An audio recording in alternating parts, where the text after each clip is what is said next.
الحمد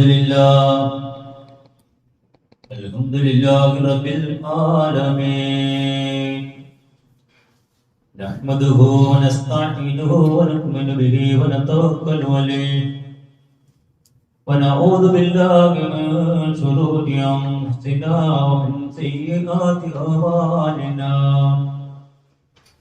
من يهده الله فلا مضل له ومن يضلل فلا هادي له واشهد ان لا اله الا الله وحده لا شريك له واشهد ان محمدا عبده ورسوله ارسله بالهدى ودين الحق ليظهره على الدين كله ولو كره المشركون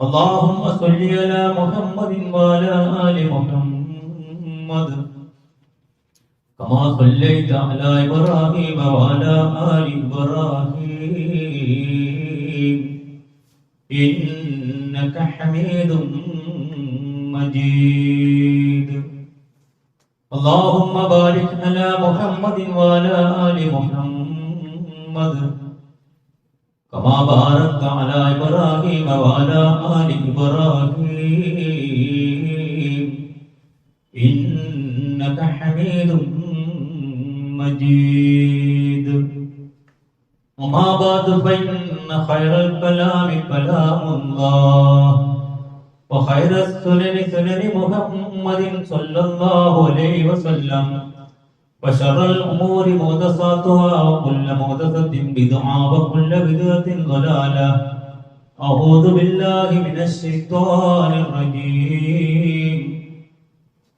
بسم الله الرحمن الرحيم يا أيها الذين آمنوا اتقوا الله حق تقاته ولا تموتن إلا وأنتم مسلمون يا أيها الناس اتقوا ربكم الذي خلقكم من نفس واحدة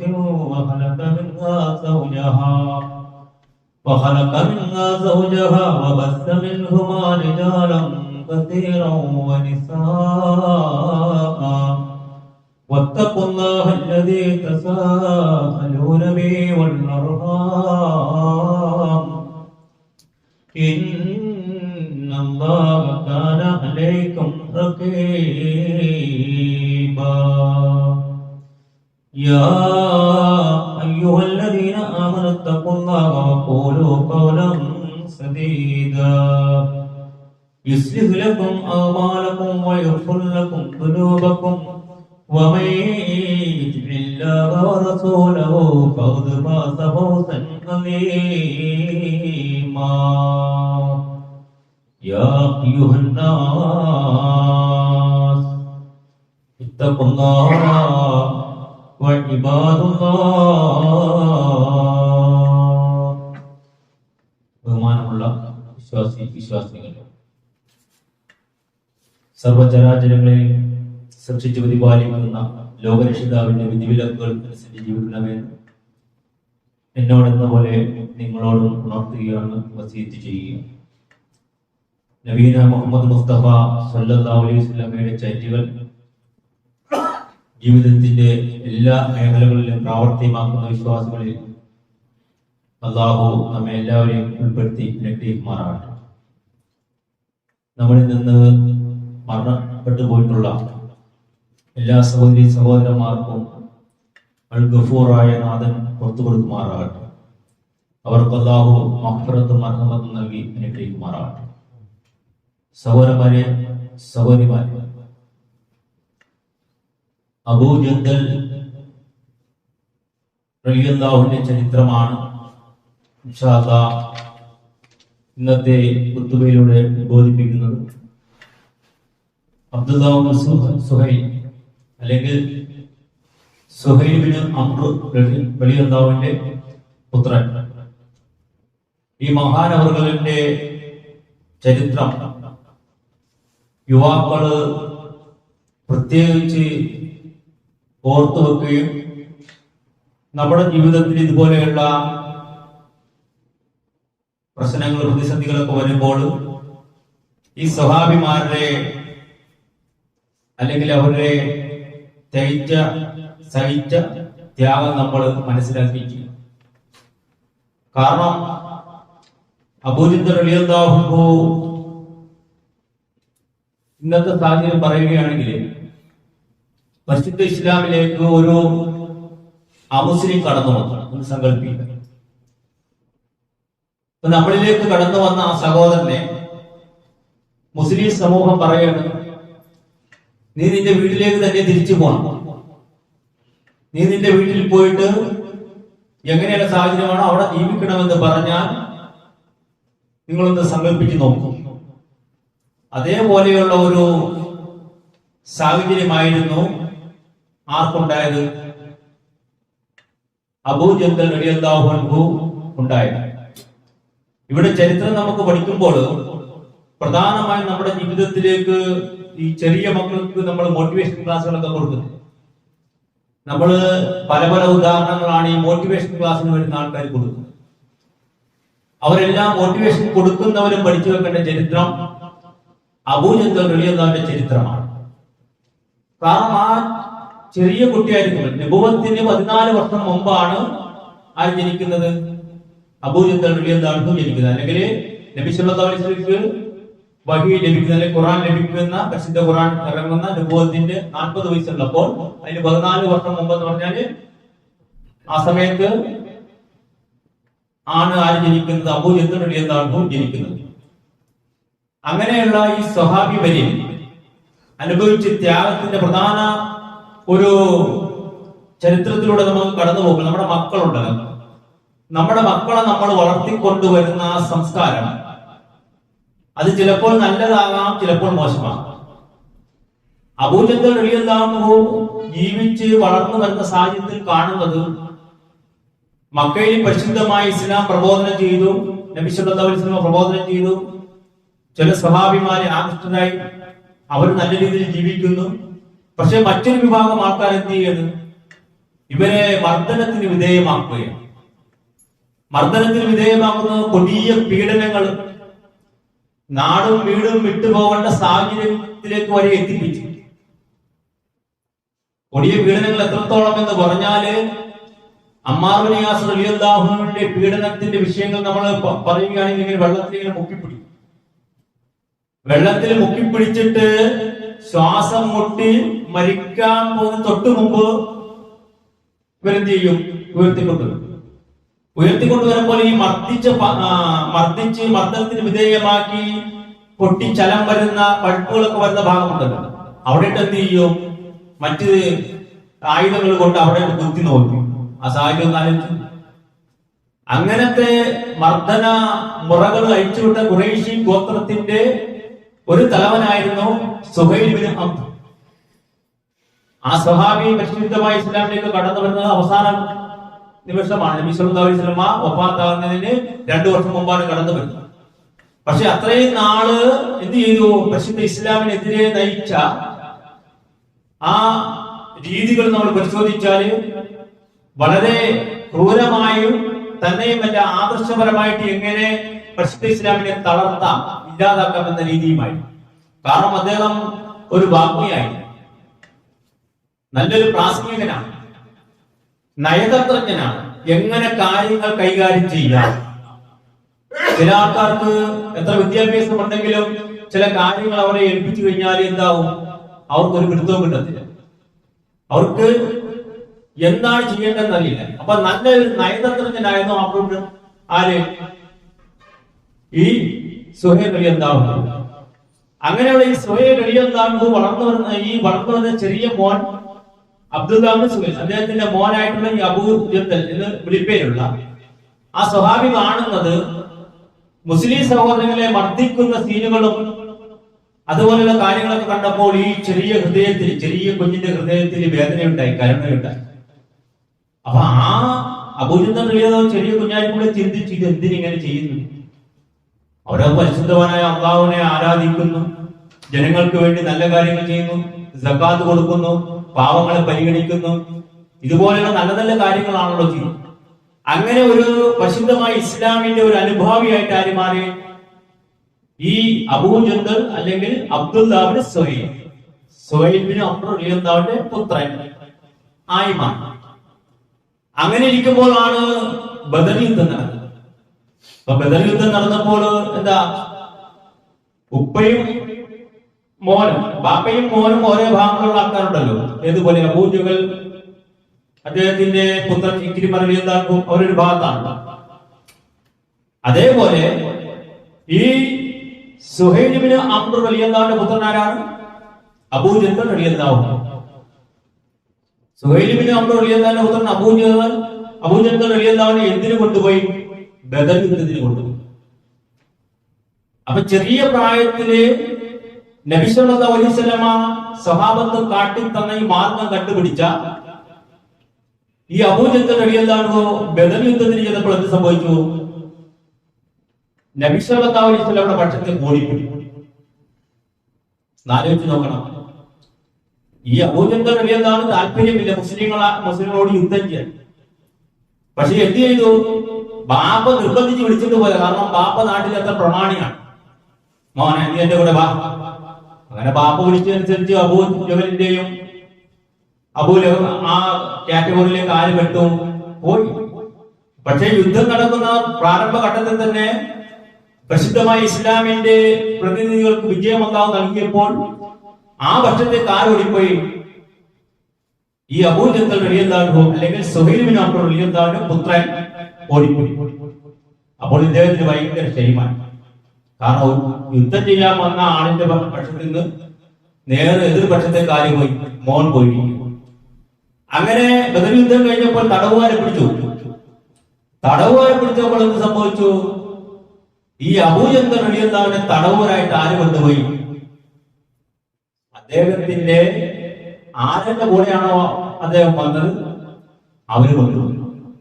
അപ്പൊ ഈ അബൂജഹൽ റളിയല്ലാഹു വളരെ ബുദ്ധിമുട്ടായി. മുസ്ലിമായതിനു ശേഷം എന്ത് സംഭവിച്ചു? ഈ യുദ്ധ കുറ്റവാളി എന്നുള്ള രീതിയിൽ അങ്ങോട്ടും ഇങ്ങോട്ടും തടവുകാരെ പിടിക്കുന്നതിന്റെ കൂടെ മുസ്ലിം പക്ഷത്തുള്ള ഈ വ്യക്തിയെ ആര് തന്നെ കൊണ്ടുപോയി? ആ സ്വഹാബിയുടെ ബാപ്പയായ സുഹൈൽ ബിൻ അംറും കൂട്ടരും കൊണ്ടുപോയി മക്കയിലേക്ക് കൊണ്ടുപോയി. ഇതെപ്പോഴാണ് നടക്കുന്നത്? ഹിജ്റ 2-ലാണ്. അങ്ങനെ ഹിജ്റ 2-ല് ബദർ യുദ്ധം കഴിഞ്ഞ് അബൂജഹൽ റളിയല്ലാഹുവിനെ ആയിട്ട് ആര് കൊണ്ടുപോയി? അദ്ദേഹത്തിന്റെ തന്നെ കൂട്ടുകാർ മുസ്ലിങ്ങളായിട്ടുള്ള ആൾക്കാർ കൊണ്ടുപോയി വളരെ പീഡനങ്ങൾ ഏൽപ്പിച്ചു. ചങ്ങലക്കിട്ടു, ഈ ഇരുമ്പ് പഠിപ്പിച്ച് ദേഹത്ത് വെക്കുന്നു, പട്ടിണിക്കിടുന്നു, കൊടിയ പീഡനങ്ങളെല്ലാം കൊടുക്കുന്നു. സഹോദരന്മാരെ ആ സമയത്തൊന്നും എന്ത് സംഭവിക്കുന്നില്ല? ഈ മഹാനവരുടെ ഹൃദയത്തിൽ നിന്ന് പ്രസിദ്ധമായ ഇസ്ലാമിലുള്ള വിശ്വാസം വിട്ടുപോകുന്നില്ല. വന്നതാരുടെ കൂടെ? ശത്രുക്കളുടെ കൂടെ. കൂടിയതാരുടെ കൂടെ? നബി സല്ലല്ലാഹു അലൈഹി വസല്ലം കൂടെ. വീണ്ടും ശത്രുക്കളുടെ പിടിച്ചിട്ട് ബദർ യുദ്ധം ശത്രുക്കൾ പരാജയപ്പെട്ടെങ്കിലും ശത്രുക്കളുടെ കയ്യിലേക്ക് തന്നെ അവിടുന്ന് വന്ന ഈ അബൂജഹൽ റളിയല്ലാഹുവിനെ കിട്ടി. അങ്ങനെ അവര് കൊണ്ടുപോയി എന്താക്കുകയാണ്? അദ്ദേഹത്തിനെ കൊടിയ പീഡനങ്ങൾക്ക് വിധേയമാക്കും. സഹോദരന്മാരെ നമ്മൾ ചിന്തിക്കേണ്ട, യുവാക്കൾ ചിന്തിക്കേണ്ടത് ഈ വിഷയമാണ്. നമ്മുടെ ജീവിതത്തിൽ ഇങ്ങനെ ചില പ്രശ്നങ്ങൾ ഉണ്ടാവും. നമ്മൾ ഓരോ കാര്യങ്ങൾക്ക് വേണ്ടി പുറപ്പെടുമ്പോൾ അന്നാണ് റസൂൽ സല്ലല്ലാഹു അലൈഹി വസല്ലമയുടെ അടുത്തുനിന്ന് ഷഹാദത്ത് ചൊല്ലി ഇസ്ലാം സ്വീകരിച്ച വ്യക്തിയെ സംരക്ഷിക്കാൻ അന്ന് മുസ്ലിങ്ങൾക്ക് കഴിഞ്ഞില്ല. ശത്രുക്കൾ കൂടെ തന്നെ കൊണ്ടുപോയി. അപ്പൊ അബൂജഹൽ റളിയല്ലാഹു വളരെ വേദനയായി. അങ്ങനെ ഇരിക്കുമ്പോഴാണ് ഹുദൈബിയ എന്ന് പറഞ്ഞ സ്ഥലത്ത് നബി സല്ലല്ലാഹു അലൈഹി വസല്ലമയെ ഉണ്ട് എന്ന് അറിഞ്ഞുകൊണ്ട് അബൂജഹൽ റളിയല്ലാഹു വീട്ടിലെ കെട്ടിയിട്ടിരുന്ന ചങ്ങല പൊട്ടിച്ച് എവിടെ എത്തുന്നു? ഹുദൈബിയയിലേക്ക് എത്തി. ഹുദൈബിയയിലേക്ക് എത്തുമ്പോൾ എന്ത് സംഭവിച്ചു? ഹുദൈബിയ സ്ഥലത്തിൽ നമുക്കറിയാം, നബി സല്ലല്ലാഹു അലൈഹി വസല്ലമ ഒരു സ്വപ്നം കാണുന്നു. എന്താ സ്വപ്നം? മുഹമ്മദുർ റസൂലുള്ളാഹ് എന്ന് തുടങ്ങുന്ന സൂറത്തുൽ ഫത്തഹിലെ അവസാനത്തെ ആയത്ത് അവതരിക്കുന്നത് വല്ലദീന മഅഹു എന്ന് തുടങ്ങുന്ന ആയത്തിന്റെ ആ ആയത്തിന്റെ അവതരണം ഈ നബി സല്ലല്ലാഹു അലൈഹി വസല്ലമയുടെ സ്വപ്നവുമായി ബന്ധപ്പെട്ടാണ്. നബി സല്ലല്ലാഹു അലൈഹി വസല്ലമ മക്കയിലേക്ക് പോകുമെന്നും ആ മക്കയിൽ എങ്ങനെയാണോ ഇബ്രാഹിം നബി അലൈഹി സ്വലാത്തു വസ്സലാം ദീന് പഠിപ്പിച്ചത് അതേ രീതിയിൽ ഉംറ ചെയ്യാൻ കഴിയുമെന്നും എല്ലാ ഉംറയും ഹജ്ജ് നിർവഹിക്കാൻ കഴിയുമെന്നുള്ള ആ പാഠങ്ങൾ നൽകിക്കൊണ്ട് വഹി ഇറങ്ങിയാണ് സ്വപ്നമായി. അപ്പൊ അല്ലാഹു റസൂൽ സ്വല്ലല്ലാഹു അലൈഹി വസല്ലമ മക്കയിലേക്ക് പോകാനുള്ള തയ്യാറെടുപ്പ് ഈ ചെയ്തുകൊണ്ടിരിക്കുന്ന സമയത്താണ് എന്ത് ചെയ്യുന്നത്? ഇത് അറിഞ്ഞ ഖുറൈശികളായിട്ടുള്ള ആൾക്കാര് അതിനെ തടയാൻ വേണ്ടി, അല്ലെങ്കിൽ ഇങ്ങോട്ട് വരാൻ പാടില്ല എന്ന് നിർദ്ദേശിച്ചുകൊണ്ട് സുഹൈൽ ബിൻ അംറിനെ അങ്ങനെ അങ്ങോട്ടൊരു നയതന്ത്രജ്ഞനായിട്ട് വിടുന്നു. അവര് ആ വ്യവസ്ഥ അല്ലെങ്കിൽ സന്ധി നിർണയിക്കുന്ന സ്ഥലമാണ് ഹുദൈബിയ സന്ധി. ആ സന്ധിയിൽ പ്രധാനപ്പെട്ട 3 കാര്യങ്ങളാണ് പറയുന്നത്. അതിൽ ഒന്നാമത് പറഞ്ഞ കാര്യം എന്താ? പരിശുദ്ധ ഇസ്ലാമിലേക്ക് ആരെങ്കിലും കടന്നു വന്നാൽ, എവിടുന്ന്? മക്കയിൽ നിന്ന് ആരെങ്കിലും കടന്നു വന്നാൽ അവരെ മദീനയിൽ നിങ്ങൾ സുരക്ഷിതത്വം കൊടുക്കാൻ പാടില്ല. അവരെന്ത് ചെയ്യണം? തിരിച്ച് നിങ്ങൾ മക്കയിലേക്ക് അയക്കണം. അതിന്റെ കൂടെ എന്താ രണ്ടാമത് പറയുന്നത്? മദീനയിൽ നിന്ന് ഇസ്ലാം സ്വീകരിച്ച ആരെങ്കിലും തിരിച്ച് മക്കയിലേക്ക് പോയാൽ അവരെ കൊണ്ട് തിരിച്ചയക്കുന്നില്ല. ഒരു ഉദാഹരണം പറഞ്ഞാല്, ഒരു ക്രൈസ്തവ സമൂഹത്തിൽ നിന്ന് ഒരാൾ ഇസ്ലാമിലേക്ക് കടന്നു വന്നു. ഇസ്ലാമിലേക്ക് കടന്നു വന്നാൽ നമ്മൾ എന്ത് ചെയ്യാൻ പാടില്ല? അയാൾക്ക് പ്രൊട്ടക്ഷൻ കൊടുക്കാൻ പാടില്ല, അങ്ങോട്ട് തന്നെ പോകണം എന്ന് പറയണം. തിരിച്ച് ഒരു മുസ്ലിമായ ഒരാള് ക്രൈസ്തവയിലേക്ക് പോയാൽ അവരെന്ത് ചെയ്യാൻ പാടില്ല? നീ നിങ്ങളുടെ ഇതിലേക്ക് തിരിച്ചു പോകുന്ന പറയാൻ പാടില്ല എന്ന് പറയുന്ന പോലത്തെ ഒരു അവസ്ഥ. അത് നബി സല്ലല്ലാഹു അലൈഹി വസല്ലമയുടെ കൂടെ ഉണ്ടായിരുന്ന സ്വഹാബത്തിന്, അല്ലെങ്കിൽ അവരെല്ലാവരും അതിനെ കുറിച്ച് സംസാരിച്ചു, ഭയങ്കര ചർച്ചകൾ നടന്നു, പല എതിർപ്പുകൾ ഉണ്ടായി. എങ്കിൽ പോലും ഇതൊക്കെ അള്ളാന്റെ വഹിയുടെ അനുസരിച്ച് നടക്കുന്നുണ്ട്. നബി സല്ലല്ലാഹു അലൈഹി വസല്ലമ ഇതിനെല്ലാം മറുപടി കൊടുത്തു. ഈ കരാറ് എന്ത് ചെയ്തു? അംഗീകരിച്ചു. സഹോദരന്മാരെ, ഈ കരാറ് നബി സല്ലല്ലാഹു അലൈഹി വസല്ലം കൊടുത്തിരിക്കുന്ന സമയത്താണ് മക്കയിൽ നിന്ന് ഹുദൈബിയയിലേക്ക് ആര് വരുന്നത്? അബൂജഹൽ റളിയല്ലാഹു അൻഹു കടന്നു വരുന്നത്. കാരണം അദ്ദേഹത്തിന് അവിടെ ബാപ്പ അവിടെ വീട്ടില് കൂട്ടിയിട്ടിരിക്കും, ചങ്ങലയിൽ ബന്ധിച്ച്. ആ ചങ്ങലകൾ ബന്ധിച്ച് പൊട്ടിച്ച് എങ്ങോട്ട് കടന്നു വരുന്നു? ഈ ഹുദൈബിയ സന്ധി നടത്തുന്ന സ്ഥലത്തേക്ക് തന്നെ വന്നു. അപ്പോൾ ബാപ്പ മോനെ കാണുകയാണ്. അപ്പോൾ സുഹൈൽ ബിൻ അംർ ആ മഹാനവൻ അവസാനം ഇസ്ലാം സ്വീകരിക്കുകയാണ്. പക്ഷെ നമ്മൾ ഈ ചരിത്രം പറയുമ്പോൾ ആ ചരിത്രത്തിന്റെ കൂടെ ആ സമയത്ത് റളിയല്ലാഹു എന്ന പദവിയിലേക്ക് എത്തിയിട്ടില്ല. പക്ഷേ സുഹൈൽ ബിൻ അംർ റളിയല്ലാഹു എന്ത് ചെയ്യുകയാണ്? മോനെ കണ്ടു. അപ്പോൾ ചിന്തിച്ചു, നയതന്ത്രജ്ഞനാണ്, നല്ല ബുദ്ധിയുള്ള ആളാണ്. കരാർ വെച്ചിട്ടുണ്ടല്ലോ, ആരെങ്കിലും ഇസ്ലാം സ്വീകരിച്ചിട്ട് മക്കയിൽ നിന്ന് മദീനയിലേക്ക് വന്ന് തിരിച്ചയക്കണമെന്നാണല്ലോ കരാറ്. തന്റെ മോനെ തന്നെ പരീക്ഷിക്കാമെന്ന് ആര് ചിന്തിച്ചു? ഈ സുഹൈൽ ബിൻ അംർ റളിയല്ലാഹു ചിന്തിച്ചു, പ്രവാചകനോട് പറഞ്ഞാ എന്റെ മോൻ തന്നെ വന്നിരിക്കുന്നു, എന്റെ മോനെ നിങ്ങൾ എന്താക്കണം? റിട്ടേൺ അയച്ചു തരണം, നിങ്ങൾ തിരിച്ചയക്കണം. അപ്പോൾ ഈ മഹാന്റെ അബൂജഹൽ റളിയല്ലാഹുവിന്റെ ശരീരത്തെ മർദ്ദിച്ച ആ വേദനയുള്ള ശരീരഭാഗങ്ങളൊക്കെ കണ്ടു, ചങ്ങലയൊക്കെ കണ്ടു, അവശത കണ്ട് ഉമർ റളിയല്ലാഹു പോലെയുള്ളവര് പറഞ്ഞു, അല്ലാഹു റസൂൽ സ്വല്ലല്ലാഹു അലൈഹി വസല്ലം പറഞ്ഞു, നമ്മൾ കരാറിൽ ഒപ്പുവെച്ചിട്ടില്ലല്ലോ, ആയതിനാൽ ഈ സ്വഹാബിനെ തിരിച്ചയക്കണം. അപ്പോൾ അല്ലാഹു റസൂൽ സ്വല്ലല്ലാഹു അലൈഹി വസല്ലം എന്ത് ചെയ്തു? അവരോട് വീണ്ടും ചർച്ച നടത്തി. അപ്പൊ അവര് പറഞ്ഞു, സാധിക്കത്തില്ല. ആര്? സുഹൈൽ ബിൻ അംർ റളിയല്ലാഹു അൻഹു പറഞ്ഞു, സാധിക്കത്തില്ല. അങ്ങനെയാണെങ്കിൽ ഞാൻ കരാറിൽ നിന്ന് പിൻവലിക്കും.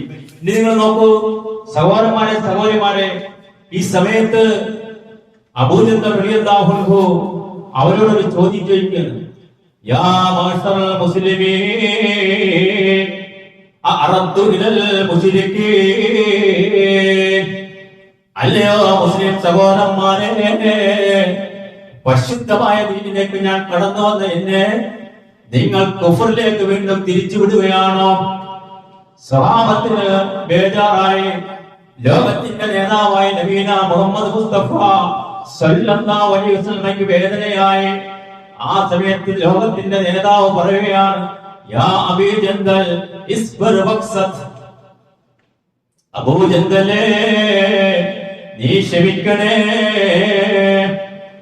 നീ ക്ഷമിക്കണം, നീ സഹനമെടുക്കണം. കാരണം എന്താ?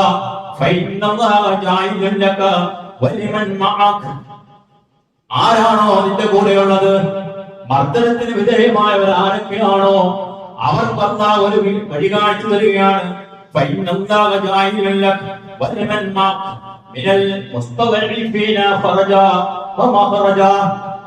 അല്ലാഹു നിങ്ങൾക്കൊരു വഴി കാട്ടിത്തരും. താങ്കൾക്കും മറ്റ് ആക്രമിക്കപ്പെടുന്ന ബലഹീനരായ വ്യക്തികൾക്കും ലോകത്തിന്റെ നേതാവായ അല്ലാഹു റസൂൽ സ്വല്ലല്ലാഹു അലൈഹി വസല്ലം പറഞ്ഞു കൊടുക്കുകയാണ്, ബന്ധിതരായവർക്കും ബന്ധനത്തിന്റെ ആൾക്കാർക്കും പരിശുദ്ധവാനായ അല്ലാഹ് അവനൊരു രക്ഷാമാർഗം കാട്ടിത്തരുന്നതാണ്. സഹോദരന്മാരെ, സഹോദരിമാരെ, ഹിജ്റ 2 പരിശുദ്ധമായ ഇസ്ലാമിലേക്ക് കടന്നു വന്ന അബൂജഹൽ റളിയല്ലാഹു അൻഹു വേദനകൾ അനുഭവിക്കുകയാണ്, മർദ്ദനങ്ങൾ അനുഭവിക്കുകയാണ്. പക്ഷേ ലോകത്തിന്റെ നേതാവായ നബിന മുഹമ്മദ് മുസ്തഫ സ്വല്ലല്ലാഹു അലൈഹി വസല്ലം ഉപദേശമുണ്ടല്ലോ, അത് മനസ്സിലൊരു ശാന്തിയാണ്. എത്രത്തോളം മർദ്ദനത്തിന് വിധേയമാകുമ്പോഴും നബി സല്ലല്ലാഹു അലൈഹി വസല്ലം കൊടുത്ത ഉപദേശമുണ്ടല്ലോ, അല്ലാഹു നിങ്ങൾക്കൊരു മാർഗം കാട്ടിത്തരുമെന്ന്. ക്ഷമിച്ചത് ഒരു ദിവസമല്ല, ഒരാഴ്ചയല്ല, ഒരു മാസമല്ല, ഒരു വർഷമല്ല. കാരണം പറഞ്ഞിരിക്കുന്ന ലോകത്തിന്റെ നേതാവാണ്. നമ്മളൊന്ന് ആലോചിച്ചു, നമ്മുടെ ജീവിതത്തിൽ ഒരു ചെറിയ പ്രശ്നം വന്നാൽ, എന്തെങ്കിലും ഒരു പ്രതിസന്ധി ഉണ്ടായാൽ നമ്മൾ 1 പോകും, 2 പോകും, 3ാമത്തെ പോക്കിൽ നമ്മൾ തിരിച്ചു വരികയാണ്. അബൂജഹൽ റളിയല്ലാഹു അൻഹു കൊടുത്ത ഉപദേശമുണ്ടല്ലോ, ആ ഉപദേശം ഹൃദയത്തിലേക്ക് വന്നു. ആ രക്ഷാമാർഗത്തിന് വേണ്ടി ക്ഷമിച്ചത് 6 വർഷമാണ്. അതാണ് അബൂജഹൽ റളിയല്ലാഹു അൻഹു ചങ്ങലക്കിട്ടിട്ട് ഭക്ഷണമില്ലാഞ്ഞിട്ട് തീപൊള്ളലുകൊണ്ട് പൊള്ളിപ്പിച്ചിട്ട് എല്ലാം ക്ഷമിച്ചിരുന്നത്. കാരണം എന്താ? നബി സല്ലല്ലാഹു അലൈഹി വസല്ലമാണ് ഉപദേശം കൊടുത്തത്. ആ ഉപദേശം ഹൃദയത്തിലുണ്ട്. നിനക്ക് അല്ലാഹു ഒരു വഴി കാണിച്ചു തരും. സഹോദരന്മാരെ, സഹോദരിമാരെ, ഇതാണ് ആരുടെ ചരിത്രം? അബൂജഹൽ റളിയല്ലാഹു അൻഹുവിന്റെ ചരിത്രം ഇതാണ്. ഇനി തന്നെയുമല്ല, നമ്മുടെ മക്കളെ നമ്മൾ വളർത്തുമ്പോൾ ഇതേ രീതിയിലായിരിക്കണം നമ്മൾ വളർത്തുന്നത്. നമ്മുടെ മക്കളെ നമ്മൾ വളർത്തുമ്പോൾ നമ്മളിപ്പോൾ നെഗറ്റീവ് കാണിച്ചാണ് ആൾക്കാർ എല്ലാവരും പ്രസംഗിക്കുന്നത്. നെഗറ്റീവ് എന്ന് പറഞ്ഞാൽ ചെറിയ മക്കളുടെ മുമ്പിൽ വന്നിട്ട് അവർക്ക് എന്താണെന്ന് അറിയില്ല, എവിടെയുണ്ട് എന്താണ് അതിന്റെ ഫുൾ ഫോം എന്നറിയില്ല. അതുപോലെ യുക്തിവാദം, എത്തിസ്റ്റ് എന്താണെന്ന് ചെറിയ മക്കൾക്ക് അറിയില്ല. അവരുടെ മുമ്പിൽ വന്ന് എത്തിസ്റ്റുകളെ കുറിച്ച് സംസാരിക്കും. സഹോദരന്മാരെ, സഹോദരിമാരെ, ചരിത്രത്തിൽ ഇസ്ലാമിക അധ്യാപകനല്ല, ഇസ്ലാമിന്റെ അധ്യാപകമായ സ്വഹാബിമാരെ ചരിത്രം കൊണ്ട് പഠിപ്പിച്ചു കൊടുക്കാം. അവര് തിന്മകള് കണ്ട എന്താ? പരിശുദ്ധ ഇസ്ലാമിനെതിരെയുള്ള കാര്യങ്ങൾ, തിന്മകള്, ഇസ്ലാം പഠിപ്പിച്ചിട്ടുള്ള തിന്മകള്, അതിനെതിരെ നമ്മുടെ മക്കളെ പഠിപ്പിക്കുക. അല്ലാതെ എന്താണ് എത്തിച്ചത് അത് നമ്മൾ പഠിപ്പിക്കേണ്ട കാര്യമുണ്ടോ? കാരണം എന്താ? ഇമാം തിർമിദി ഉദ്ധരിക്കുന്ന ഹദീസിൽ ലോകത്തിന്റെ നേതാവ് പഠിപ്പിക്കുകയാണ്,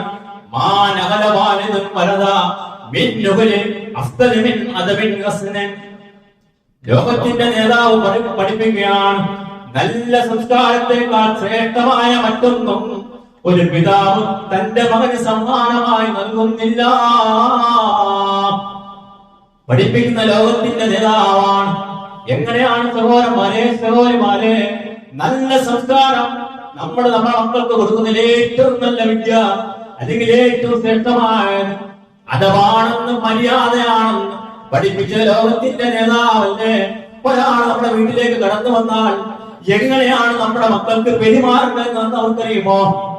ഒരാൾ നമ്മുടെ വീട്ടിലേക്ക് കടന്നു വന്നു, അപ്പൊ നമ്മുടെ സാധാരണ മക്കൾ റൂമിൽ നിന്നിരിക്കും, മൊബൈൽ നോക്കിയിരിക്കും. അതാണ് ലോകത്തിന്റെ നേതാവ് പറഞ്ഞത്, നിങ്ങളുടെ മക്കൾക്ക് കൊടുക്കുന്ന വിദ്യകൾ ഏറ്റവും നല്ല വിദ്യ എന്ന് പറഞ്ഞാൽ അത് ഏറ്റവും നല്ല സംസ്കാരമാണ്. ആ സംസ്കാരം അബൂജഹൽ എന്താണ് പഠിച്ചത്? സുഹൈൽ ഇബ്നു അംർ എന്ന് പറയുന്ന ബാപ്പ പഠിപ്പിച്ചിട്ടില്ല. അതാണ് വ്യത്യാസം. സുഹൈൽ ഇബ്നു അംർ ബാപ്പയാണ്. ആ ബാപ്പ പരിശുദ്ധമായിട്ടുള്ള എല്ലാ നന്മകൾക്കെതിരെ പ്രവർത്തിച്ചിട്ടോ അബൂജഹൽ റളിയല്ലാഹു അൻഹു നല്ല മനസ്സിൽ അല്ലാഹു ഹിദായത്ത് കൊടുത്തു. നമ്മൾ എന്ത് ചെയ്യണം? നമ്മൾ നമ്മുടെ മക്കൾക്ക് ആ ഹിദായത്തിന്റെ വെളിച്ചം കാട്ടിക്കൊടുക്കാൻ വേണ്ടി ഈ സ്വഹാബത്തിന്റെ ചരിത്രം ഒന്നെങ്കിൽ പഠിപ്പിച്ചു കൊടുക്കണം, അല്ലെങ്കിൽ എന്ത് ചെയ്യണം? നമ്മൾ അതിനു വേണ്ടി പ്രവർത്തിക്കണം. സഹോദരന്മാരെ, സഹോദരിമാരെ, നമ്മുടെ ജീവിതത്തിൽ ഇതുപോലെ സ്വഹാബിമാരുടെ ചരിത്രങ്ങൾ പഠിച്ചെങ്കിൽ മാത്രമേ നമുക്കിനി ഒരു പുതിയ തലമുറ, അല്ല ഒരു നല്ല തലമുറ. എങ്ങനെയുള്ള തലമുറ? ദീനി ചുറ്റുപാടുള്ള ഒരു സമൂഹത്തെ വാർത്തെടുക്കണമെങ്കിൽ നമുക്ക് ഇതിലൂടെ മാത്രമേ സാധിക്കൂ. അല്ലാതെ നിങ്ങൾ എവിടുന്നെങ്കിലും അല്ലെങ്കിൽ നമുക്ക് ആരെങ്കിലും ആൾക്കാർ ഇങ്ങനെ പുറത്തേക്ക് ഇറങ്ങി എവിടുന്നെങ്കിലും മോട്ടിവേറ്റർമാർ പറയുന്ന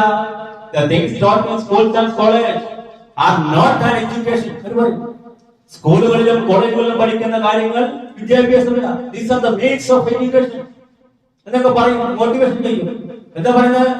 സ്കൂളുകളിലും കോളേജുകളിലും പഠിക്കുന്ന കാര്യങ്ങളൊന്നും എന്തല്ല, അത് വിദ്യാഭ്യാസമല്ല, അത് വിദ്യാഭ്യാസത്തിന്റെ ഉപാധികളാണ്.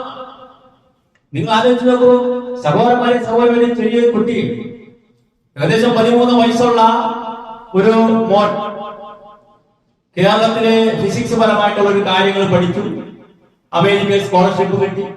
ഉടനെ മുസ്ലിങ്ങൾ എല്ലാവരും കുറെ പണ്ഡിതന്മാരെ കുറെ സംഘടനയുടെ ആൾക്കാരെ ചെറുക്കനെ ചെയ്ത് ഇന്റർവ്യൂ ചെയ്ത് ചോദിച്ച ചോദ്യം എന്താണെന്ന്, ദൈവമുണ്ടോ ദൈവമില്ല. ഇതാണ് നമ്മുടെ മുസ്ലിങ്ങളുടെ അധപ്പതനം എന്ന് പറയുന്നത്. ആ മോൻ കണ്ടുപിടിച്ച കാര്യത്തിലൂടെ അവൻ പോട്ടെ. ഇതെന്തിനാണ് ചോദിക്കുന്നത്? അമേരിക്കയിൽ സ്കോളർഷിപ്പ് കിട്ടിയ ഒരു കുട്ടിക്ക് അവൻ ദൈവവിശ്വാസിയാണ് എന്ന് ഇതല്ല ഇസ്ലാം പഠിപ്പിച്ചത്. എത്തീസ്റ്റുകളുടെ കാര്യം നബി സല്ലല്ലാഹു അലൈഹി വസല്ലം ചർച്ചയിൽ വന്നിട്ടുണ്ട്. ഹുദൈബിയ സന്ധിയുടെ സമയത്ത് എന്താ സന്ധിയുടെ സമയത്ത് ഈ ഇസ്ലാമിലേക്ക് വരുന്ന ആൾക്കാരും ഇസ്ലാമിൽ നിന്ന് പോകുന്ന ആൾക്കാരും, ഇസ്ലാമിൽ നിന്ന് പോയ ആൾക്കാരാണ് സഹോദരന്മാരെ ഇന്ന് മുസ്ലിങ്ങൾക്ക് ഏറ്റവും അപകടം. ലോകത്തിന്റെ നേതാവായ നബീന മുഹമ്മദ് മുസ്തഫ സല്ലല്ലാഹു അലൈഹി വസല്ലം എത്രയോ വർഷങ്ങൾക്ക് മുമ്പ് അവരെ പറ്റി പറഞ്ഞ വാക്ക് ഡിസ്റ്റർബൻസ്, ന്യൂസിനെസ്, ശല്യം എന്നാണ്. അവർ പോയിക്കോട്ടെ, നിങ്ങൾ അവരെ കാണിച്ചുകൊണ്ട് ഇസ്ലാമിക പ്രബോധനം നടത്തരുത്. കാരണം എന്താ? നമ്മൾ നബി സല്ലല്ലാഹു അലൈഹി വസല്ലമയുടെ പേര് പറയുമ്പോൾ അവർ എന്ത് ചെയ്തില്ല? സ്വലാത്ത് പറഞ്ഞു, അവരെ വിട്ടുകളയുന്നില്ല. ലോകത്തിന്റെ നേതാവായ നബീന മുഹമ്മദ് മുസ്തഫ സല്ലല്ലാഹു അലൈഹി വസല്ലം ഹുദൈബിയ സന്ധിയിൽ ന്യൂസിനെ ശല്യം കൊണ്ട് അല്ലാഹു എടുത്തു പറഞ്ഞവരാണ് എന്ന് പറഞ്ഞ ആൾക്കാരെ കൊണ്ടുവന്നത് നമ്മൾ വീണ്ടും നമ്മുടെ മക്കൾക്ക് പരിചയപ്പെടുത്തി. വ്യത്യസ്തകൾ ഇങ്ങനെയായിരിക്കും ചെറിയ മക്കൾ. അതുകൊണ്ട് സഹോദരന്മാരെ നമ്മുടെ ദാവത്തിന്റെ മേഖല എന്ന് പറഞ്ഞാൽ അതല്ല. നമ്മൾ പരിശുദ്ധ ഖുർആൻ പഠിപ്പിക്കുക, ഹദീസ് പഠിപ്പിക്കുക, ചരിത്രങ്ങൾ പഠിക്കുക, ഇമാമുകളുടെ ചരിത്രങ്ങൾ പഠിപ്പിക്കുക. ഏതുപോലെ ഇന്ന് ലോകത്ത് ഏറ്റവും കൂടുതൽ ശത്രുക്കളുള്ള ഇമാമാരാ? ഇമാം ഷാഫിയാണ്. റഹിമത്തുള്ളാഹിയാണ് ഏറ്റവും കൂടുതൽ നോക്കുന്നത്. കാരണം എന്താ? ഈ ഖബർ കെട്ടിപ്പൊക്കുന്ന വിഷയത്തില് റിസാല പോലെയുള്ള ഗ്രന്ഥങ്ങളില് ലോകത്താദ്യമായിട്ട് അതിനെപ്പറ്റി വിമർശിച്ച് ഗ്രന്ഥം ഇമാം ഷാഫി റഹിമത്തുള്ളാഹി. അതുകൊണ്ടാണ് ഷിയാക്കളായിട്ടുള്ള ആൾക്കാർ ആയിഷ റളിയല്ലാഹുവിന്റെ പേര് കേൾക്കുമ്പോൾ ലഅനത്ത് പറയും, ഇമാം ഷാഫി റഹിമത്തുള്ളാഹിയുടെ പേര് പറയുമ്പോൾ ലഅനത്ത് പറയും. പക്ഷെ ഇന്നത്തുള്ള ഈ നമ്മുടെ നാട്ടിൽ കിടക്കുന്ന ആൾക്കാർക്ക് അറിയും. കാരണം എന്താ? ഖബർ കെട്ടിപ്പൊക്കുന്ന നമ്മളിപ്പോ നമ്മുടെ ബാപ്പയോ ഉമ്മയോ മരണപ്പെട്ടാല് നമ്മളെങ്ങനെ ഖബർസ്ഥാൻ അവിടെ അടക്കും? അതുപോലെ തന്നെയാണ് എല്ലാവരും ചെയ്യുന്നത്. അപ്പൊ ആ കെട്ടിപ്പൊക്കുന്ന വിഷയത്തിൽ അങ്ങനെ പാടില്ല, ഒരു ചാനൽ കൂടുതൽ ഉയർത്താൻ പാടില്ല എന്ന് പറയുന്ന ഇമാം ഷാഫി റഹിമത്തുള്ളാഹിനെ ഏറ്റവും കൂടുതൽ എതിർത്താര ഷിയാക്കളും അതുപോലെ തന്നെ യഹൂദികൾ, ക്രൈസ്തവരായിട്ടുള്ള ആൾക്കാർ. സഹോദരന്മാരെ അങ്ങനെയുള്ള ആ മഹാന്മാരുടെ ചരിത്രം പഠിക്കണം. അതിനുവേണ്ടി നമ്മൾ എന്ത് ചെയ്യണം? നമ്മളെ കൊണ്ട് കഴിയുന്ന പ്രബോധന പ്രവർത്തനങ്ങൾ നമ്മൾ ചെയ്യണം. അങ്ങനെ സ്വഹാബിമാരുടെ ചരിത്രങ്ങൾ അറിഞ്ഞുകൊണ്ട്, ഇമാമുകളുടെ ചരിത്രങ്ങൾ അറിഞ്ഞുകൊണ്ട്, അവരെ പിൻപറ്റിയവരുടെ ചരിത്രം അറിഞ്ഞുകൊണ്ട് പ്രവർത്തിക്കുന്ന വിശ്വാസികളിൽ അല്ലാഹു നമ്മെ എല്ലാവരെയും ഉൾപ്പെടുത്തി അനുഗ്രഹിക്കുമാറാണ്.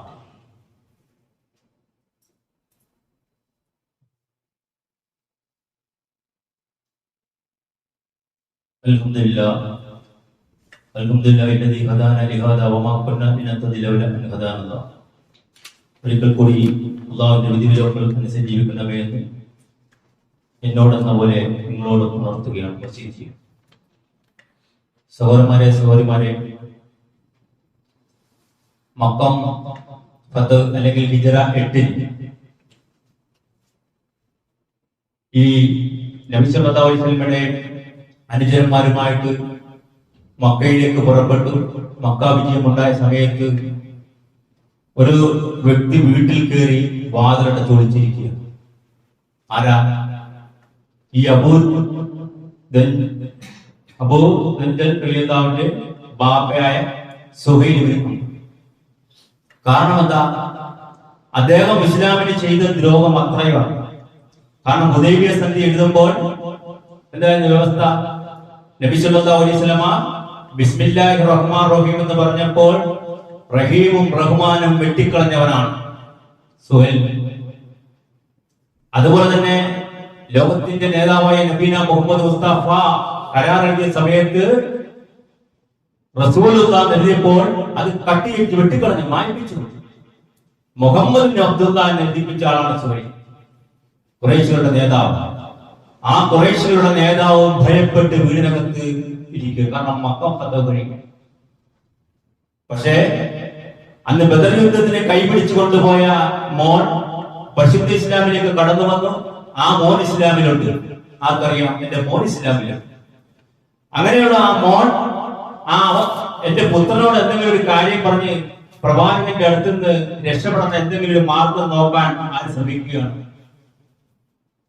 ഈ സുഹൈൽ ബിൻ അംർ റളിയല്ലാഹു നോക്കി അങ്ങനെ മോനോട് പറഞ്ഞു, നീ എനിക്ക് വേണ്ടി എന്ത് ചെയ്യണം? പ്രവാചകരോടൊന്ന് സംസാരിച്ച് നോക്കണം. ആ സമയത്താണ് ഈ അബൂ ജഹൽ റളിയല്ലാഹു അൻഹു പോയിട്ട് ആരോട്? പ്രവാചകൻ സല്ലല്ലാഹു അലൈഹി വസല്ലമയോട് പറയുന്നു, എന്റെ ബാപ്പ നിങ്ങളോട് അഭയം തേടുക അല്ലെങ്കിൽ സഹായം അഭ്യർത്ഥിക്കുന്നതായിട്ട് പറഞ്ഞു. ആ സമയത്ത് നബി സല്ലല്ലാഹു അലൈഹി വസല്ലം പറഞ്ഞ ആ വാക്ക് ഹുവ ആമിൻ ബില്ലാഹ്. സഹോദരന്മാരെ ഇത് നമ്മൾ ശരിക്കും പഠിച്ചു. ഇസ്ലാമിന്റെ ഏറ്റവും വ്യക്ത ശത്രു ഒരു ഭാഗം എത്രത്തോളം എന്ന് പറഞ്ഞാൽ ഇസ്ലാമിനെ എത്രത്തോളം ഉപദ്രവിക്കാവോ അതേപോലെയൊക്കെ ശരീരം കൊണ്ടും വാക്കുകൊണ്ടും പ്രവൃത്തിയും കൊണ്ട് ഉപദ്രവിച്ച ആ വ്യക്തി ചോദിച്ചു, എന്തെങ്കിലും ഒരു അഭയമുണ്ടോ എന്ന് ചോദിച്ചപ്പോൾ ഏതുപോലെ അള്ളാഹു സംരക്ഷണം കൊടുത്തിരിക്കുന്ന ആ വ്യക്തിക്ക് അള്ളാഹുവിന്റെ സംരക്ഷണം അനുസരിച്ച് ഇന്ന് അദ്ദേഹം നിർഭയനാണ്. നിർഭയത്തെ കൊടുത്തത് അള്ളാഹുവാണ് എന്ന് ആരോട് പറഞ്ഞു? സ്വന്തം മോനോട് പറഞ്ഞു. സഹോദരന്മാരെ അദ്ദേഹം ഇങ്ങനെ ആലോചിച്ച് നോക്കൂ. സുഹൈൽ ബിൻ അംർ റളിയല്ലാഹു അൻഹു, ഞാൻ കഴിഞ്ഞ കാലങ്ങളിൽ ചെയ്തിട്ട് എത്രയോ തെറ്റുകൾ ചെയ്തു. ഇസ്ലാമിലേക്ക് വന്ന എന്റെ മോനെ എത്രത്തോളം ഞാൻ ഉപദ്രവിച്ചു. അതെല്ലാം ഇങ്ങനെ ആലോചിച്ച് അവസാന സമയത്താണ് ആ മഹാൻ ഇസ്ലാമിലേക്ക് കടന്നു വരുന്നത്. പിന്നെയും കുറെ നാളുകൾ ശേഷം സഹോദരന്മാരെ നമ്മൾ പറഞ്ഞു വന്ന വിഷയം, നബി സല്ലല്ലാഹു അലൈഹി വസല്ലമയുടെ സ്വഭാവം ഇങ്ങനെയായി. കൊടിയ ശത്രുക്കൾ ഒരു ഭാഗത്തുണ്ടെങ്കിൽ പോലും നബി സല്ലല്ലാഹു അലൈഹി വസല്ലമ ഇസ്ലാമിന്റെ നന്മ പ്രബോധനം ചെയ്യാനാണ് പറയുന്നത്. ആ നന്മകള് മറ്റുള്ളവര് മനസ്സിലാക്കിക്കൊണ്ട് ഇസ്ലാമിലേക്ക് കടന്നു വരാൻ ഒരു കാരണമാകും. ഏതുപോലെ നമുക്കറിയാം, ജോസഫ് എന്ന് പറയുന്ന ഒരു വ്യക്തി, സുലൈമാൻ ദാരിമി എന്ന് പറഞ്ഞ വ്യക്തി ഇസ്ലാമിൽ നിന്ന് പുറത്തുപോയി. അദ്ദേഹം ഇസ്ലാമിൽ നിന്ന് പുറത്തുപോയി കള്ളു കുടിക്കുന്ന പെണ്ണിനെ വിവാഹം കഴിക്കുന്നു. ആലോചിച്ച് നോക്കൂ, വിവാഹം കഴിക്കുന്നത് മദ്യപിക്കുന്ന ഒരു പെണ്ണിനെയാണ്. ഇദ്ദേഹം മോട്ടിവേറ്റഡ് ആയിട്ട് നടന്നെങ്കിൽ പോലും ഈ മദ്യപാനത്തിൽ നിന്ന് തന്റെ ഭാര്യയെ ഒന്ന് മോട്ടിവേറ്റ് ചെയ്ത് സാധിച്ചു. പക്ഷേ ദൗർഭാഗ്യകരം എന്ന് പറയട്ടെ, ഇദ്ദേഹത്തിന്റെ കുടുംബ ബന്ധം തകർന്നു പോയി. അദ്ദേഹത്തിന് ഒരു മോളുണ്ട്. നമ്മൾ ചിന്തിക്കണം, അദ്ദേഹം ഒരു കാലഘട്ടത്തിൽ മുസ്ലിമായിരുന്നു. അദ്ദേഹത്തിന്റെ കുടുംബ ബന്ധം തകർന്നു പോയി. ആ സമയത്ത് മുസ്ലിം പണ്ഡിതന്മാർ ഉൾപ്പെടെയുള്ള ആൾക്കാർ അദ്ദേഹത്തെ പറ്റി ധാരാളം വ്യാസം. നിങ്ങളൊന്ന് ആലോചിച്ച് നോക്കൂ. അല്ലാഹു റസൂൽ സല്ലല്ലാഹു അലൈഹി വസല്ലം പശ്ചാത്തപിക്കാൻ സമയം കൊടുത്തു. നമ്മളെല്ലാവരും എന്താ ചെയ്യുന്നത്? ദീനിന്റെ പ്രബോധകരാന്ന് പറഞ്ഞിട്ട് ഓരോരുത്തർക്ക് വ്യൂവിക്കാൻ ഓരോരുത്തർ അദ്ദേഹത്തിന്റെ കുടുംബ ജീവിതം മാത്രം എടുത്തിങ്ങനെ നമ്മൾ ഒരവസരം കൊടുത്തു. നബി സല്ലല്ലാഹു അലൈഹി വസല്ലമയുടെ ശത്രുക്കൾക്ക് പോലും പശ്ചാത്തപിച്ച് ഇസ്ലാമിലേക്ക് മടങ്ങാനുള്ള അവസരം നമ്മൾ കൊടുക്കുന്നു. നമ്മൾ ചിന്തിച്ചു നോക്കുന്നു. എല്ലാവരും ചീത്ത പറഞ്ഞു, ഇതാണോ ഇസ്ലാം?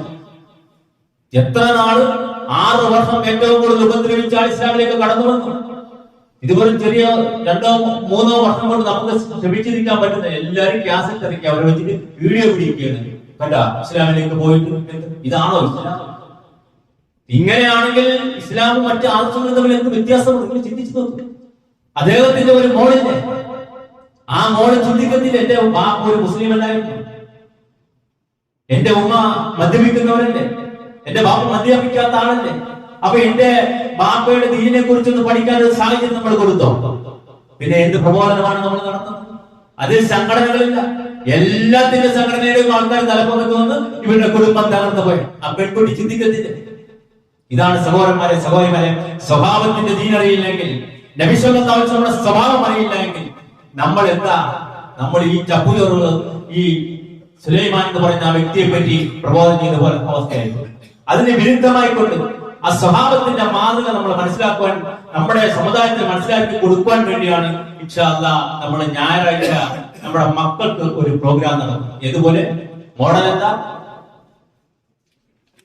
മോഡൽ എന്ന് പറഞ്ഞാൽ നമ്മുടെ അബൂജഹൽ വലിയതായിട്ട് ചെയ്തത് ചെറിയ കുട്ടിയായിരുന്നപ്പോൾ സ്വഹാബിമാരെ ഉപദ്രവിക്കുമ്പോൾ കരുണ ഹൃദയത്തിലുണ്ടാക്കണമെങ്കിൽ ഖുർആൻ പാരായണം വേണം. അണ്ണാച്ചിയുടെ മാലയും മോലും തോന്നി നടക്കുന്നത് അല്ല. അവരെ ഒരുത്തപ്പോൾ മസ്കറ ചൊന്നാരെ അപ്പോഴാ തീ കൊണ്ട് ആയി നിറച്ചോർ. കുറ്റം പറഞ്ഞെന്ന് പറഞ്ഞ് മോദി ശേഖരെ ഇപ്പോൾ തീ കൊണ്ട് കത്തിച്ചെന്നാണ് മാനക്കാർ ഒരിക്കലും. അങ്ങനെ ചെയ്യുമോ മോദി ശേഖരെ? എങ്ങനെ ചെയ്യുമോ മോദി ശേഖരെ? ചരിത്രം പഠിച്ചവർ മോദി ശേഖരെ പറ്റി എത്ര കുറ്റം പറഞ്ഞാലും അവർ നന്നാക്കി എടുക്കരുത്. തീ കൊണ്ട് കത്തിച്ചെന്നോ അണ്ണാച്ചി അല്ലെങ്കിൽ ഇസ്ലാമിനെ വെറുപ്പുള്ളവർ എത്തി വെച്ചതാണ്. അതുകൊണ്ട് നടക്കുകയാണ്. നമ്മുടെ മക്കളെ നമ്മൾ എങ്ങനെയാണ് ഖുർആൻ പാരായണം, എങ്ങനെയാണ് സ്വഭാവത്തിന്റെ ജീവിത രീതി, എങ്ങനെയാണ് വീട്ടിൽ പെരുമാറേണ്ടത്, എങ്ങനെയാണ് ഹദീസ്, ഇതിനൊക്കെ വേണ്ടിയാണ് നമ്മൾ നമ്മുടെ മക്കളുടെ ഫംഗ്ഷൻ ഇൻഷാ അല്ലാഹ് ഞായറാഴ്ച നടത്തുന്നത്. നിങ്ങൾ അതിലേക്ക് എല്ലാവരും നിങ്ങൾ സഹകരിക്കണം. തന്നെയുമല്ല സഹോദരന്മാരെ സഹോദരിമാരെ, നമ്മുടെ ജീവിതത്തിലെ ഒരു പ്രാർത്ഥനയ്ക്ക് ഒരു പ്രത്യേകതയുണ്ട്. ആ പ്രാർത്ഥനയ്ക്ക്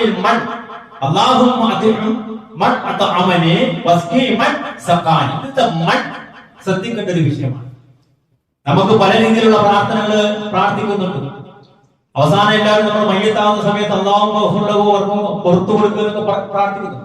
പക്ഷെ നമ്മൾ ജീവിച്ചിരിക്കുന്ന സമയത്ത് അല്ലാഹുവേ എനിക്ക് ഭക്ഷണം നൽകിയവന് നീ ഭക്ഷണം കൊടുക്കണേ, എന്നെ കുടിപ്പിച്ചവനെ നീ കുടിപ്പിക്കുകയും ചെയ്യണമേ എന്ന് ലോകത്തിന്റെ നേതാവ് പഠിപ്പിച്ച ഒരു പ്രാർത്ഥനയുണ്ടല്ലോ. ആ പ്രാർത്ഥനയ്ക്ക് നമ്മൾ അർഹരാകാൻ വേണ്ടി നമ്മൾ എന്ത് ചെയ്യണം? ഇങ്ങനെയുള്ള ദീനി ഭക്ഷണം നടത്തുമ്പോൾ നമ്മൾ അതിൽ പങ്കാളികളാണ്. ഭക്ഷണം കൊടുക്കാൻ നമ്മൾ തയ്യാറാകണം. അത് നമുക്ക് കിട്ടുന്ന ഒരു ചാൻസാണ്. അതുകൊണ്ട് നമ്മുടെ ആൾക്കാർ വരുമ്പോൾ ഇതിനു വേണ്ടി ആൾക്കാർ, പ്രത്യേകിച്ച് സ്ത്രീകളെ നിങ്ങൾ കൊണ്ടുപോകണം. അവര് കേൾക്കണം നമ്മുടെ മക്കൾ എന്തൊക്കെയാണ് പറയുന്നത്. അവരുടെ വിജ്ഞാനം, അവരുടെ കഴിവ് അവരുടെ ഉപ്പമാരറിയണം. അതുകൊണ്ട് ഈ ദീനി സദസ്സിലേക്ക് നിങ്ങളെ കൊണ്ട് കഴിയാവുന്ന രീതിയിൽ ഭക്ഷണം കൊടുക്കാനുള്ള ആ പ്രക്രിയയിൽ നിങ്ങൾ പങ്കാളികളാണ്. അത് പൂർണ്ണമായിട്ട് അല്ലെങ്കിൽ നിങ്ങളെ കൊണ്ട് എന്ത് ചെയ്യാൻ സാധിക്കുമോ അത് കൊടുക്കണം.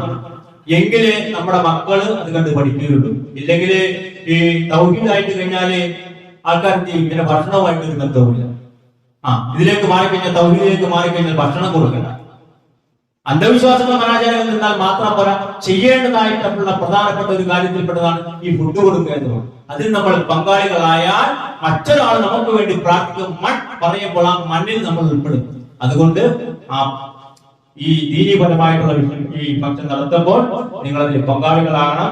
പങ്കാളികളായ തന്നെ പോരാ, നിങ്ങളുടെ സ്ത്രീകളെ അതിൽ കൊണ്ടുവന്ന് എങ്ങനെയാണോ നമ്മുടെ മക്കൾ പരിശുദ്ധ ഖുർആൻ ഓതുകയും അതുപോലെ തിരുസുന്നത്തായ കാര്യങ്ങൾ എങ്ങനെയാണ് ദുആ, എങ്ങനെയാണ് ഹദീസ്, ഇതൊക്കെ നമ്മൾ വന്ന് കാണണം, മനസ്സിലാക്കണം. അവർക്ക് നിങ്ങൾ പ്രചോദനം നൽകണം. അങ്ങനെയുള്ള വിശ്വാസങ്ങളിൽ അല്ലാഹു നമ്മെ എല്ലാവരെയും ഉൾപ്പെടുത്തി അനുഗ്രഹിക്കുമാറാകട്ടെ. അല്ലാഹുമ്മ വഖല്ലിൽ മുഅ്മിനീന വൽ മുഅ്മിനാത്ത് والمسلمين والمسلمات اللهم أجرنا من النار اللهم أجرنا من النار ربنا تقبل منا إنك أنت السميع العليم وتب علينا إنك أنت التواب الرحيم ربنا آتنا في الدنيا حسنة وفي الآخرة حسنة وقنا عذاب النار اللهم أجرنا من النار اللهم أجرنا من النار اللهم أجرنا من النار ربنا هب لنا من أزواجنا وذرياتنا قرة أعين وجعلنا للمتقين إماما ربنا اصرف عنا عذاب جهنم إن عذابها كان غراما سبحان ربك رب العزة عما يصفون وسلام على المرسلين والحمد لله رب العالمين.